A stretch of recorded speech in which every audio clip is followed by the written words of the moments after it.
কি ভাই, বাংলাদেশ 183 রানের টার্গেট ব্যাট করে বাংলাদেশ জিতে গেছে। অবিশ্বাস্য মনে হচ্ছে। আমার কাছে মনে হচ্ছে স্বপ্ন দেখছি। কিছুক্ষণের পরে পরে চিমটি কাটছি, পরে দেখে হাতে রক্ত বের করে ফেলতেছি চিমটি কাটতে কাটতে। না, এটা সব বাস্তব বাস্তব ঘটনা। বাংলাদেশ যেভাবে নিউজিল্যান্ডকে হারালো আজকের প্রথম টি-20 ম্যাচে, এটা এক কথায় অসাধারণ, আউটস্ট্যান্ডিং। বলতে পারেন নিউজিল্যান্ডের পুরো শক্তি দল না, এটা আমি মানি, এটা স্বীকার করি, কিন্তু বাংলাদেশ যে ভালো খেলছে সেটাও মানতে হবে। আজকে বাংলাদেশ ছাপা মায়ের দিয়েছে, ছাগল সরাইনা মায়ের কিন্তু দিয়েছে। কখনো কখনো ভাত যে কি পরিমাণে কাজে লাগে, হ্যাঁ, আজকে কিন্তু ভাত শামিম সেটা দেখাই দিছে। অসাধারণ। ভাত শামিম, বার্গার হৃদয়, আজকে দুইজনের পেটে ক্ষুধা থাকলে ভাত এবং বার্গার দুইটাই ভাই দেখাই দিছে। আবার পারভেজ ইমনও কিন্তু আজকে ভালো খেলছে, অসাধারণ।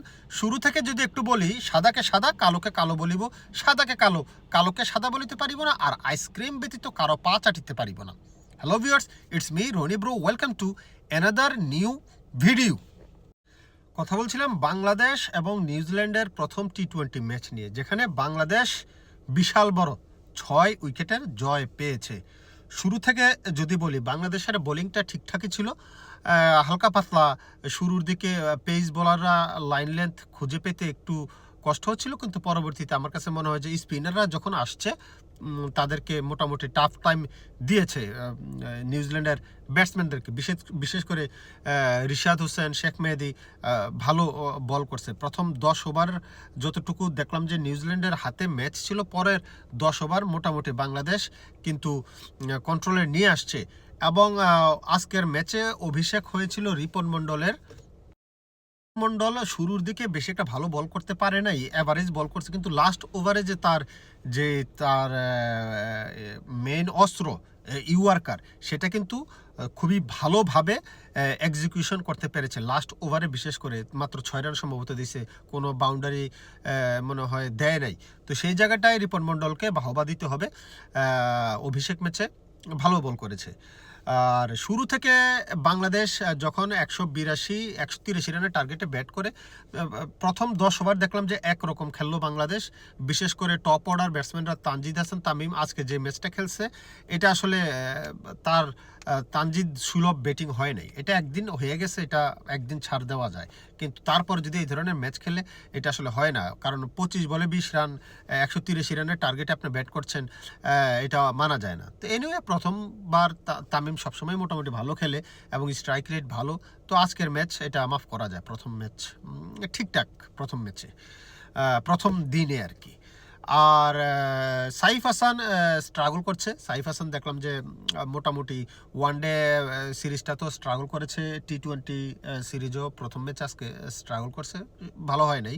কত 17 বলে সম্ভবত 15 রান করেছে, তার মধ্যে না 15 বলে 17 বা 17 বলে 15 এরকম একটা রান দেখলাম। যে একটা ওভার বাউন্ডারি ছিল, তারপরে 2টা 4 ছিল, তার মানে স্ট্রাইক রোটেট করতে তার সমস্যা ছিল। 3 বলে 14, পরের বলে আর রান নাই। তো এই জায়গাটায় একটু কাজ করতে হবে। স্ট্রাইক রোটেট শুধুমাত্র বাউন্ডারি নির্ভর হলে কিন্তু হয় না, স্ট্রাইক রোটেট করে খেলতে হবে, সিঙ্গেলস ডাবলসের উপর খেলতে হবে।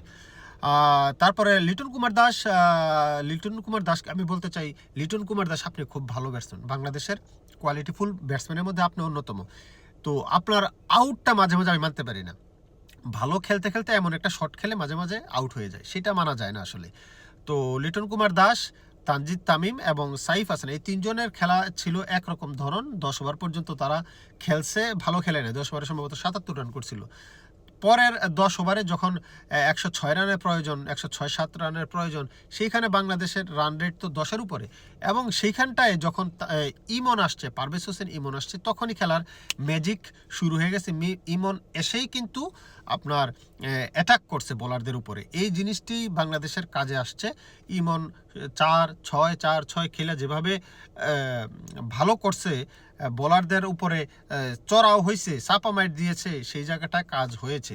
ইমন এবং তাহিদ হৃদয় দুজনের পার্টনারশিপে ভালো একটা রান আসছিল।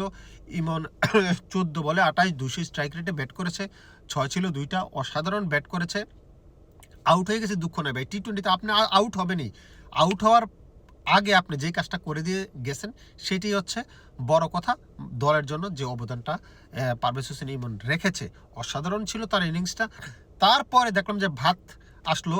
ও তার আগে অবশ্য বার্গার হৃদয় নামছে। বার্গার হৃদয় আজকে অ্যাটাকিং ক্রিকেট খেলছে, 27 বলে 51 রান করেছে, অসাধারণ। 6 ছিল, 4 ছিল, অসাধারণ। ম্যান অফ দ্য ম্যাচও হয়েছে এবং সময় মতো অ্যাটাক করতে পেরেছে ইমন এবং বার্গার।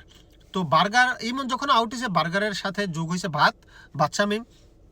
তো ভাত শামীমও আজকে অসাধারণ কিছু শট খেলছে দেখলাম, অসাধারণ একটা শট তো ওই যে হার্দিক পান্ডিয়ার স্টাইলে খেলছে, পিছনের দিকে উইকেট কিপারের পিছন দিয়ে ছক্কা মারলো, অসাধারণ লাগছে, ভালো খেলছে আজকে ভাত। কি জিনিস ভাই, ভাত যে কি জিনিস, হ্যাঁ আজকে বোঝা গেছে, ভাত যে কি জিনিস। তো এনিওয়ে ভাত শামীম আজকে কিন্তু 13 বলে 31 রান করেছে। তো এই তিনজনের পার্টনারশিপটা, এই তিনজনের স্কোরটা বাংলাদেশকে আর প্রেসারে ফেলতে দেয় নাই, যার কারণে বাংলাদেশ 2 ওভার সম্ভবত বল বাকি ছিল, এর আগে ম্যাচ বের করে নিছে। অসাধারণ, আউটস্ট্যান্ডিং। বাংলাদেশ লাস্ট কবে এভাবে খেলছে, অ্যাটাকিং ক্রিকেট খেলছে আমার মনে পড়তেছে না। তো আজকে এই খেলাটা দেখে আমার কাছে ভালো লাগছে। আমার কাছে মনে হচ্ছে যে এইভাবে কন্টিনিউয়াসলি যদি বাংলাদেশ অ্যাটাকিং ক্রিকেট খেলে তাহলে ভালো করবে। আর ইমনের ব্যাটিং অর্ডারটা একটু পিছনে হয়ে গেছে, আমার কাছে মনে হয় যে ডানহাতি বাহাতি একটু ব্যাপার স্যাপার আছে, তো যার কারণে ওরা ইমনকে আজকে একটু পিছনে নামাইছে। হয়তো সবসময় এরকম পিছনে ইমন থাকবে না, ইমন আর একটু আগে থাকবে, হয়তো 4 নম্বরে লিটনের পরে আসবে। কিন্তু আজকে যেহেতু যে ইয়া ছিল, তামিম ছিল ব্যাটিংয়ে লেফট হ্যান্ডেড, যার কারণে হৃদয়কে আগে নামানো হয়েছে আর কি। তো আশা করি সামনের ম্যাচে হয়তো ইমনকে আরেকটু উপরে খেলাবে, এবং সে যেহেতু ওপেনার ব্যাটসম্যান তাকে এত পিছনে খেলানোর কোনো মানেও হয় না, এবং সে ভালো শেপে আছে। সবচেয়ে বড় কথা হচ্ছে যে ধরনের অ্যাটাকটা করেছে, আসলে 10 ওভার পর্যন্ত বললাম তো একরকমের খেলা হয়েছে, 10 ওভার পরে আরেক রকম খেলা হয়েছে, মনে হয় যে ভিন্ন এক বাংলাদেশ টোটালি। অসাধারণ। আমার কাছে মনে হয় আইপিএল দেখে মনে হয় কিছুটা বিবেক বুদ্ধি মনে হয় মাথার ভিতরে ঢুকছে যে আরে ভাই আউট তো হবই আমি, দেওয়া নয় ফয়দা আছে, টুকুর টাকুর করে ফয়দা আছে। সংসারে মনে আনতে হবে, শরীরে জুইতে আনতে হবে, যে জিনিসটা বাংলাদেশের এই 3 ব্যাটসম্যান করছে, বার্গার, ভাত এবং পারভেজ হোসেন ইমন। কনগ্রেচুলেশন তিনজনকেই, খুবই ভালো খেলেছে। ম্যান অফ দ্য ম্যাচ হয়েছে তাওহিদ হৃদয় 27 বলে 51 রান করাতে। তবে তাদের অবদানও কিন্তু কম না, ভাতেরও অবদান কম না, যে 13 বলে 31 করছে, 14 বলে 28 করছে ইমন, তাদেরও অবদান আমি আসলে কম মনে করি না। আমিও মনে করি যে তাদের মানে 50 সমান, তারা ম্যাচ জিতেছে। আসলে বাংলাদেশ দেখা যায় সবসময় যে ওই 3-4 উইকেট পড়ে গেলে লাস্টে দিয়ে এসে ওই যে একটু খেলা ধরে, কি বলে, রিপেয়ারিং করে ইনিংস বিল্ড আপ করার জন্য আস্তে আস্তে আস্তে আস্তে, এই জন্য ম্যাচ হারিয়ে যায়। তো আজকে আর রিপেয়ারিং করে নাই, আজকে অ্যাটাকিং গেছে। তো এই জিনিসটা কাজে লাগছে বাংলাদেশে। কনগ্রেচুলেশন বাংলাদেশ, খুবই ভালো খেলছো। আশা করি এভাবে যদি খেলো সিরিজটা বাংলাদেশ জিততে পারবে। থ্যাংক ইউ সবাইকে। আচ্ছা, সংসারে তো মন নাই আমার, শরীরে জুত নেই। আপনার যদি সংসারে মন থেকে থাকে, শরীরে জুত থেকে থাকে, চ্যানেলটাকে কিন্তু সাবস্ক্রাইব করবেন। পেজ থেকে দেখে থাকলে লাইক কিংবা ফলো দিয়ে পাশে থাকবেন। না হয় বুঝতে হবে যে আপনার সংসারে মন নেই, শরীরে জুত নেই, দেওয়া নয় ফয়দা আছে, দেশের বাড়ি পাঠাইতে হবে, পাঠাইয়া আম কাঁঠাল খাওয়াতে